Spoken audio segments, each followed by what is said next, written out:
में आपका स्वागत है। आप देख रहे हैं प्रदेश का टाइम। जुड़े रहिए हमारे साथ, आपको दिखाते हैं उत्तर प्रदेश से कुछ खास खबरों की चर्चा। एटा कोतवाली नगर क्षेत्र में सुनहरी नगर कॉलोनी में डॉक्टर गंगा सिंह के परिवार में 4 लोगों की मृत्यु हत्या की वारदात हुई है। और अभी जैसे ही वारदात की उनके दोपहर 3 बजे हम लोग को प्राप्त हुई, उसी समय यहाँ पे पुलिस तुरंत पहुँच गई। SSP, DIG और मेरे द्वारा तीनों ही लोगों द्वारा रवाना हो गए यहाँ मौके पर। और जो प्रथम दृष्टिया डॉक्टर गंगा प्रसाद और उनकी वाइफ, उनकी बहू और उनकी बहू की बेटी ज्योति 23 साल की, जिसकी शादी होने वाली थी 10 या 11 फरवरी को, इनको मृत हालत में यहाँ पर पहुंचाया गया। और जो कमल सिंह जो गंगा प्रसाद के बेटे हैं, यानी कि गंगा प्रसाद के पोते, उनके द्वारा जब स्कूल से वो लौटे, उन्होंने इस जघन्य अपराध को यहाँ पर देखा और फिर उन्होंने हल्ला मचाया और मोहल्ले में इसकी जानकारी दी। मोहल्ले से पुलिस को जानकारी हुई और पुलिस की पूरी टीम यहाँ पर, मैं डॉग स्क्वाड और फोरेंसिक टीम के यहाँ पर हाजिर हुई और तब से निरीक्षण शुरू हो गया। वारदात की घटना प्राप्त होते ही SSP यहाँ के लिए रवाना हुए, DIG भी रवाना हुए और मैं भी यहाँ पर मौके पर पहुँच गई हूँ। जो परिस्थिति जन्य साक्ष्य है, उन सभी परिस्थिति जन्य साक्ष्यों को देखा जा रहा है, उनके दृष्टिगत आगे पुलिस की कार्रवाई की जा रही है।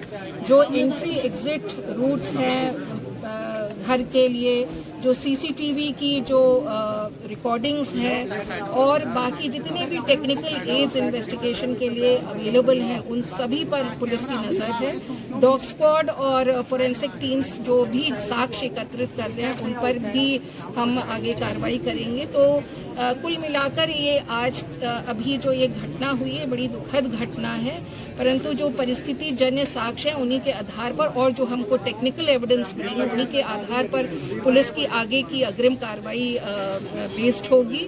और चूँकि अभी प्रथम रूप से जो भी एविडेंस कलेक्शन का काम करना था, वो एविडेंस कलेक्शन का काम कर लिया गया है और आगे जो सस्पेक्ट्स होंगे उनसे पूछताछ होगी और उन पर कार्रवाई होगी। उसके लिए पुलिस की टीम गठित कर दी गई है और DIG के निर्देशन पर ये सारी टीमें जो हैं कार्रवाई करेंगी और मैं समझती हूँ कि जल्द ही हम मुलजिम तक की पहुँचने के लिए सक्सीड करेंगे और उसके आगे की जितनी भी चीजें सामने आएंगी उसका अपडेट हम आपको देते रहेंगे। मैडम, हत्या का कारण क्या माना जा रहा है? जी देखिए, अभी कोई चीज स्पष्ट नहीं हो पाई है। तो इसमें जैसा कि प्रथम रूप से बताया गया परिवार के लोगों द्वारा, किसी से इनकी रंजिश नहीं थी और ना ही ऐसा कोई मनमुटाव किसी के साथ चल रहा था, ना ही किसी प्रकार की धमकी इनको दी गई थी। तो आखिर इसका कारण क्या है, इसके लिए हमको बहुत गहनता से चीजें परीक्षित करनी पड़ेंगी और वो परीक्षण के बाद ही हम इस निर्णय पर पहुंच सकेंगे कि मोटिव क्या है। परंतु हमको कई सारे ऐसे साक्ष्य मिल रहे हैं जो एक दिशा में हमको ले जाने का प्रयास कर रहे हैं और इसमें जितने भी अपडेट्स आएंगे, मैं DIG से यहाँ पे बोल दिया है कि आपको आगे पूरा अपडेट करते रहेंगे। क्या कुछ लोगों को हिरासत में लिया गया अभी तक पूछताछ के लिए? देखिए, इसमें अभी तो नहीं लिया गया क्योंकि सबसे फर्स्ट जो रिक्वायरमेंट होती है एविडेंस कलेक्शन की, तो वो हम कर रहे थे और वो हमने कर लिया है।